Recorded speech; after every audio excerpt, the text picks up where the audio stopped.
Olá, você que nos acompanha em mais um episódio do podcast do Brasil Economy, em que nós vamos debater aqui o futuro do trabalho, humanos e IA na prática, com os executivos do alto escalão da Lenovo, de infraestrutura e de serviços. Acompanhe com a gente, tem muita coisa boa para acontecer nesse episódio.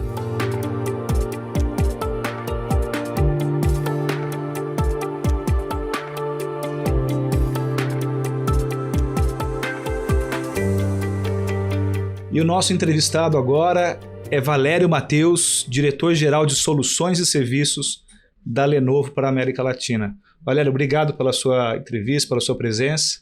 Obrigado, o prazer é meu estar aqui conversando com vocês. Eu queria começar o nosso bate-papo aqui perguntando, a IA vai gerar emprego ou vai roubar emprego? Essa é uma excelente pergunta, né? Acho que como toda grande inovação tecnológica, ela mexe com o mercado de trabalho.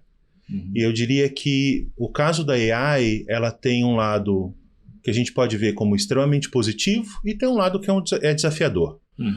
O lado desafiador, para falar talvez da parte mais controversa primeiro, é que sim, essas atividades que são mais repetitivas, operacionais, existe sim um potencial de que a AI consiga executá-las, né, e mude um pouco o perfil dessas atividades.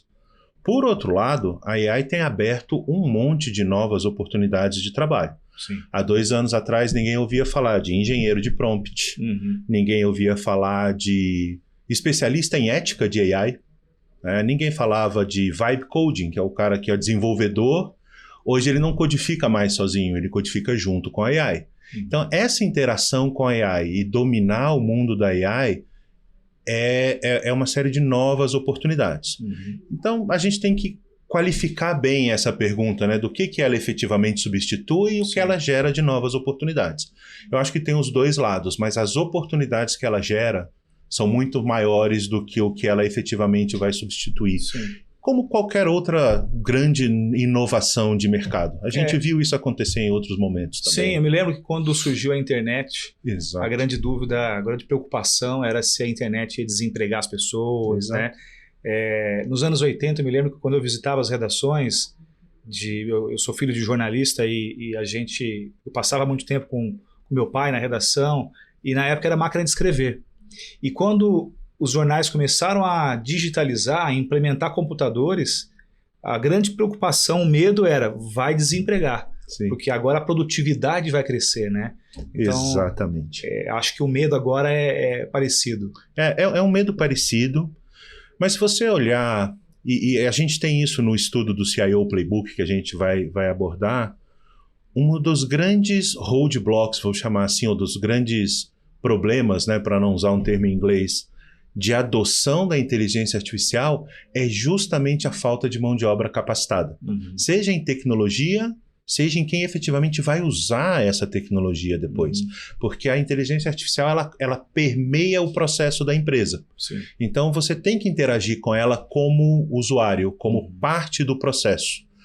E se as pessoas não têm essa capacitação ainda, dificulta a implementação de AI. Sim. Então, na verdade, a AI não vem substituir, na verdade ela tem sofrido pela falta de mão de obra mais treinada e capacitada para usar a AI de forma efetiva.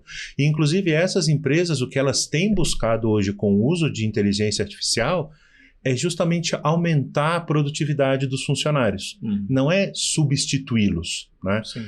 De novo, talvez alguma função muito operacional, muito repetitiva, sim, vai ser substituída como outras tecnologias substituíram no passado. A gente não tem mais ascensorista de elevador, por exemplo. Exato. Né? Mas ela abre outras oportunidades. Eu acho que as oportunidades que ela abre são muito mais interessantes e tem espaço para se capacitar e trabalhar com a AI de forma efetiva.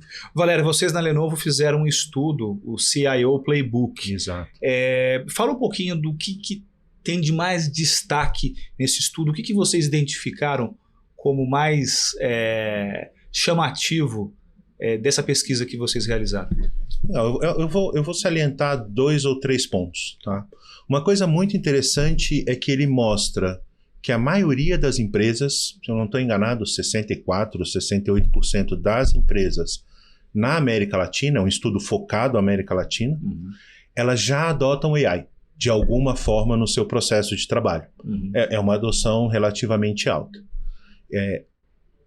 Em contrapartida, dessas que adotaram, uma minoria realmente tem uma profundidade e maturidade da AI permeando os processos. E aí é onde eu estava comentando. Para você efetivamente adotar AI de forma mais abrangente na empresa, você tem que ter um processo desde o começo de qual é o use case que você vai usar, como a AI vai te ajudar dentro do teu processo, até que você possa efetivamente implementar e escalar e ter as pessoas trabalhando junto com a AI. Esse processo cultural de entender a AI como uma ferramenta de trabalho é algo que as empresas ainda estão começando a andar. Então, acho que o primeiro fato que surpreendeu, não que surpreendeu, mas que é muito interessante, a maioria das empresas já estão trabalhando com AI. Um volume muito grande dessas empresas pretende aumentar o investimento em inteligência artificial agora em 2025, principalmente em temas de AI generativa. Sim. Né? Mas poucas empresas realmente adotaram AI de forma está mais permeada nos processos da empresa. Né? Mostra para a gente que muitas empresas estão fazendo testes, estão buscando entender como isso ou essa tecnologia influencia no dia a dia do trabalho. Existe essa curiosidade, existe o investimento, mas ainda não de forma totalmente integrada aos processos das empresas, ou pelo menos na maioria que está fazendo essa adoção de AI. Sim. Inclusive, o estudo é amplo, o estudo é abrangente, eu tive acesso, eu vi que tem muitas segmentações, Sim. Mas a gente vai disponibilizar o link para a nossa audiência, abaixo aqui do vídeo, a gente disponibiliza para quem quiser fazer o download do estudo e ter mais detalhes do estudo. Ele é muito completo, então é só clicar no link e baixar no site da Lenovo, né? Daí a audiência fica por dentro de todos os detalhes ali do estudo. Sim, é um estudo público, efetivamente. A gente vai disponibilizar o link. Como você comentou, ele é bastante abrangente, então você consegue ver por segmento de mercado, por tamanho de empresa, como está a adoção. E o mais interessante é que, além do relatório, a gente vai disponibilizar também um link do que a gente chama de diagnóstico de adoção de AI. É uma ferramenta onde você participa dessa pesquisa, ou seja, você responde basicamente as mesmas perguntas que a pesquisa fez no seu momento original e você consegue comparar em que momento da adoção de AI você está comparado com os respondentes da pesquisa. Legal. Então você consegue pegar a sua organização, responder as perguntas e ter uma visão de como você está comparados aos seus pares no mesmo segmento, na mesma geografia, mesmo tamanho de empresa. Legal isso porque daí você consegue comparar o nível de maturidade na adoção e a velocidade, né? Exatamente. Essa é a ideia e esse é o objetivo da Lenovo, para que a gente possa aumentar a abrangência do estudo e que as pessoas se beneficiem ainda mais, né? Não somente ler, que já é algo bastante interessante, mas ter o seu próprio perfil representado nessa ferramenta de diagnóstico. Eu sei que a pergunta ela é um pouco abrangente, mas quando a gente fala em aumento da produtividade, fica algo um pouco abstrato, né? Fica, aumenta a produtividade, as empresas conseguem produzir mais com menos, mas tem como a gente quantificar, ou pelo menos definir qual é o percentual de aumento de produtividade médio com a introdução da IA, comparando antes uma empresa sem IA e pós com a adoção de IA? Olha, eu vou dizer que eu odeio essa palavra, mas depende muito, né? Mas eu vou te dar um exemplo. Hoje, quando a gente conversa, a Lenovo conversa com os nossos clientes, a gente tenta justamente identificar isso. Então, a Lenovo tem um processo de adoção de AI, que a gente começou usando internamente, a Lenovo como uma das maiores empresas globais, usando tecnologia de inteligência artificial, e a gente definiu um processo para essa adoção e a gente transformou isso num serviço. Então, esse processo começa desde o que a gente chama, são termos em inglês, né, mas é o que a gente chama de discovery, ou a descoberta de AI, quando a gente senta com o cliente, entende o perfil do processo, da empresa, que tipo de dados estão disponíveis, e a gente, junto com o cliente, define quais são os use cases, né, os casos onde a AI teria maior impacto naquele cenário, naquele segmento ou naquele cliente específico. E aí a gente começa uma jornada. Identificado qual é o cenário, a gente monta um retorno de investimento, a gente monta um modelo de quanto ele teria que investir para ter a solução de inteligência artificial e qual é o retorno projetado. E esse retorno varia. Normalmente ele é de 2 dígitos, mas varia, 20%, 30%, 10%, 15%. A gente monta esse retorno do investimento com ele, a gente consegue ajudá-lo a fazer uma prova de conceito com a infraestrutura da Lenovo, que a gente já tem disponível junto com os nossos parceiros, Microsoft, Nvidia, a gente tem infraestrutura pronta, então a gente coloca esse caso de uso para funcionar, prova que o retorno do investimento efetivamente vai acontecer, e aí a gente ajuda o cliente a escalar e a manter essa AI funcionando ao longo do tempo, normalmente aí por contratos de 5 até mais anos. Então a gente tem toda a jornada, desde entender o que você perguntou, qual pode ser o potencial impacto disso no seu processo de negócio, ajuda a criar um caso de negócio com retorno real de investimento, testa esse conceito, depois escala e gerencia. Então a gente olha a cadeia de adoção inteira junto com o cliente, a gente consegue apoiar para ele ter essa jornada. Sim. E eu te dou um exemplo. Hoje a Lenovo é uma grande empresa de hardware, eu acho que o pessoal que vai estar ouvindo a gente conhece muito a Lenovo pelos notebooks, pelos servidores, né, pela parte hardware da Lenovo. Mas a Lenovo tem uma camada de serviços muito grande, serviços de tecnologia, e alguns deles, obviamente, atrelado aos equipamentos Lenovo, outra parte não necessariamente atrelada a equipamentos Lenovo. Um desses serviços é o que a gente chama de Service Desk. É aquele serviço que suporta os usuários da empresa em todo o ambiente de tecnologia, não só em relação ao equipamento. Dentro desse processo, a gente implantou isso no serviço de Service Desk da Lenovo. Então, hoje o serviço, que normalmente é feito por agentes humanos que recebem uma ligação, entendem o problema, tem um script, responde para o usuário, pega o ownership, que a gente chama daquele caso, até que ele seja efetivamente resolvido. Uma parte desse trabalho hoje é feito por AI, né? Tanto na interação direta com o usuário, para aqueles casos, como eu comentei no começo, são mais repetitivos, seguem um script de solução, a AI consegue resolver, mas o mais interessante é que a gente também usa a AI para suportar o agente humano da Lenovo. Então, enquanto a gente está conversando com o usuário, a AI está do lado escutando a conversa e sugerindo para o agente um curso de ação, né? Ou o usuário, às vezes, ele liga porque ele está com um problema, ele está com pressa, ele precisa imprimir um relatório, ele está bravo, ele está de uma forma mais contundente falando com a gente. A AI está percebendo tudo isso e guiando a gente para dar um atendimento melhor. Isso aumenta a produtividade em 2 lugares. Primeiro, uma parte desses chamados são direcionados para a inteligência artificial, ou seja, aquele chamado mais simples vai para a inteligência artificial, e você tem um agente, por outro lado, com o suporte da inteligência artificial, sendo muito mais eficiente para tratar com o usuário. Então isso não reduz um tempo de atendimento, mas aumenta muito a satisfação do usuário com relação ao serviço que está sendo prestado. É muito mais assertivo, né? É muito mais assertivo. Então, esse tipo de coisa que as empresas hoje têm buscado. Não só reduzir custo, mas efetivamente melhorar o serviço ou o produto ou o que elas estão efetivamente trabalhando. Esse ponto do investimento ele é interessante.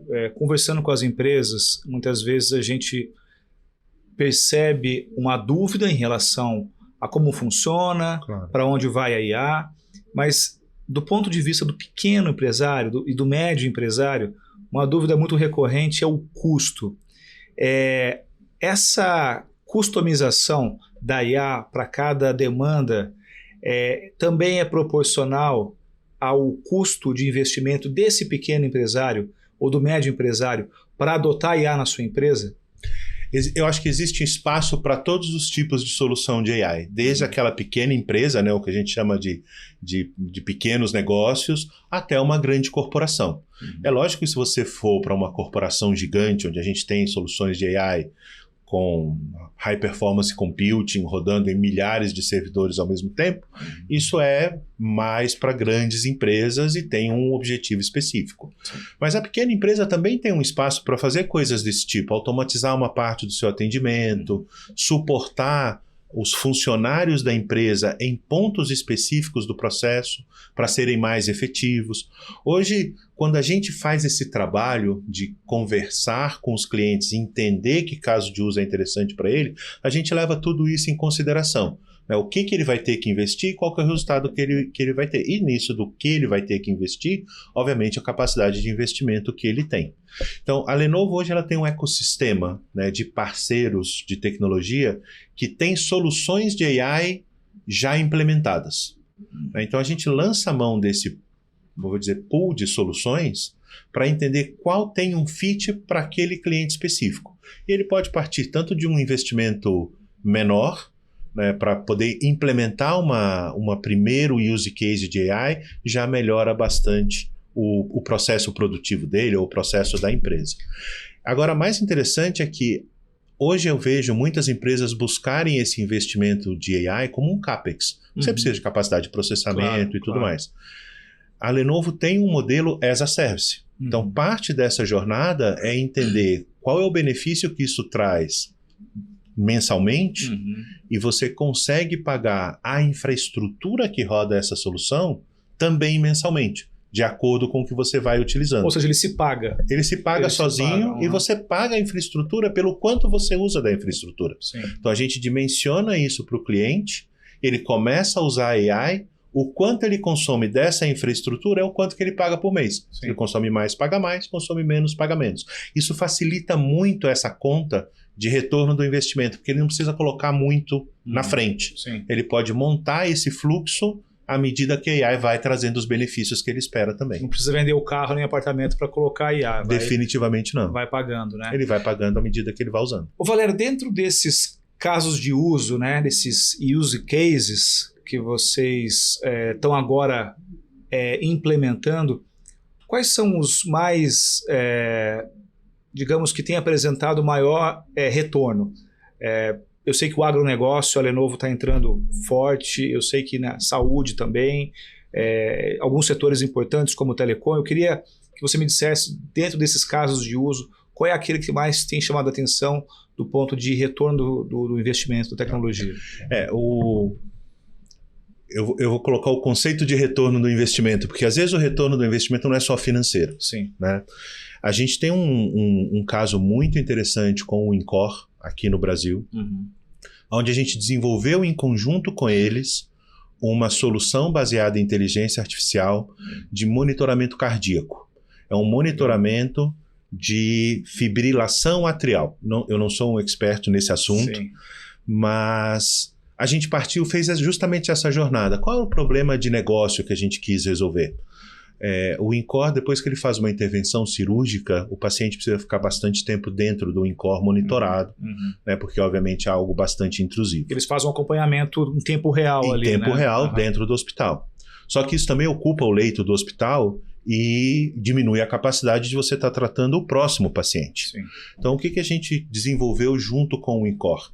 A gente desenvolveu um equipamento, né, um equipamento que a onda anterior chamou de IoT, né, de internet das coisas, que vai como se fosse um router, acho que é router, Sim. pegado no paciente, acoplado ao paciente, mas diferente do router que você usa por 24 horas, esse equipamento é desenhado para você ficar com ele por 15, 20 dias, sendo monitorado constantemente. E essa tecnologia, que é uma tecnologia junto com a Motorola, que é uma empresa da Lenovo, Sim. a gente transmite essas informações em tempo real para uma inteligência artificial desenvolvida pela Lenovo, que monitora todos os sinais que o equipamento está capturando. E se existe alguma necessidade de interação do Incor, que é o especialista médico dentro desse caso de uso, a gente imediatamente avisa o Incor, ele gera um alerta e o Incor toma uma decisão. Pode ser desde mandar uma ambulância para ver e dar uma assistência ao paciente, ou até mesmo levá-lo de volta para o hospital. Sim. Né? Por que eu digo que o caso de uso é interessante em termos de retorno do investimento? E eu fiz essa ressalva, né? Durante a fase de testes do equipamento, a gente salvou 3 vidas. Olha, isso não tem preço, né? Não tem preço, não é um retorno do investimento absurdo. Agora, existe um retorno financeiro? Com certeza existe, porque a gente já está em fase final de homologação dessa solução com a Anvisa. Quando ela entrar em operação, eu consigo que o InCor vá atender mais pacientes, porque ele consegue liberar os leitos mais rápido, com toda a segurança de que o paciente continua sendo monitorado, só que sendo monitorado remotamente e com todo um aparato para dar para ele assistência se ele precisar. Então esse é um caso interessante de retorno de investimento. Existe um outro caso que eu acho muito interessante, é da Lenovo, não é América Latina, mas a gente está trazendo o use case para cá. A Lenovo, ela é o parceiro de tecnologia da Fórmula 1. Sim. Tá? A Fórmula 1 tem um aplicativo para os fãs de Fórmula 1 acompanharem, fora a transmissão normal de TV, você pode acompanhar a Fórmula 1 no seu celular, no seu tablet. Né? E o diferencial dessa solução é que você tem mais câmeras, você consegue ver mais detalhes e ver coisas em paralelo. E a Fórmula 1 queria ampliar essa solução. Só que a solução ampliada, ela tem um custo muito alto. Se você imaginar uma corrida de Fórmula 1, algumas são à noite, outras são com chuva, algumas têm um túnel, outras são em dia de sol claro.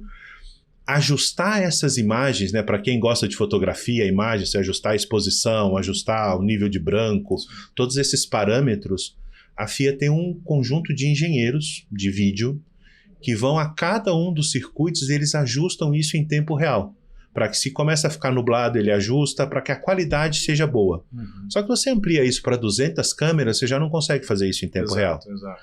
Então, o que a gente desenvolveu junto com a Fórmula 1 e que já está em produção, começou esse ano em produção, foi testado no GP do Brasil ano passado e agora está em todas as corridas.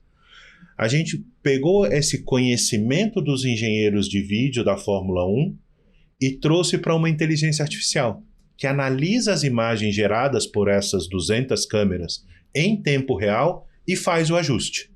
Né? Aí a gente volta lá no começo, está substituindo os engenheiros? Não.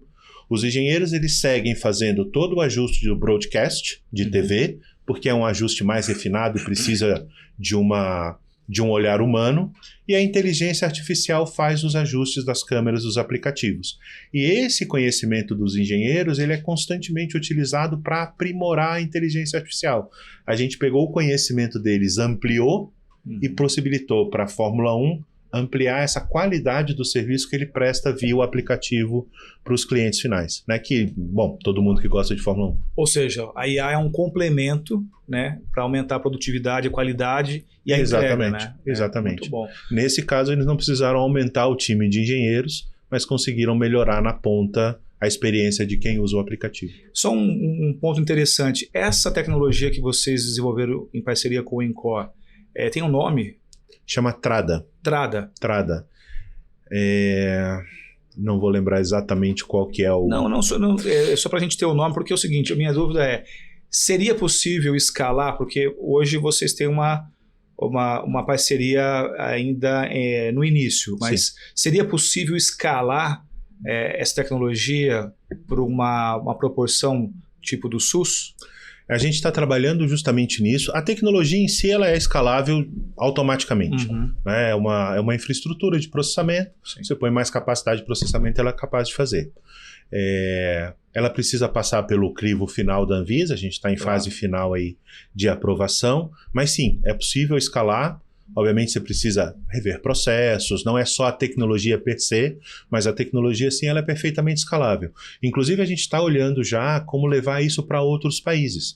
Existem vários países, principalmente na América Latina, que têm parceria com a Anvisa, o que significa que uma vez aprovado pela Anvisa, ele pode ser automaticamente aprovado em outros países. Eles assumem essa aprovação para outros países. A gente já está conversando com parceiros tecnológicos da própria Lenovo na América Latina para levar a solução pronta também e expandir as fronteiras aí além do Brasil. Muito bom. Valério, muito obrigado pela sua entrevista, foi excelente e esse assunto vai render ainda muitas conversas e a gente volta aqui para trazer novidades. Assim, à disposição de vocês sempre. Obrigado pela oportunidade e pelo bate-papo. Eu que agradeço. E muito obrigado pela sua audiência. Fique com a gente.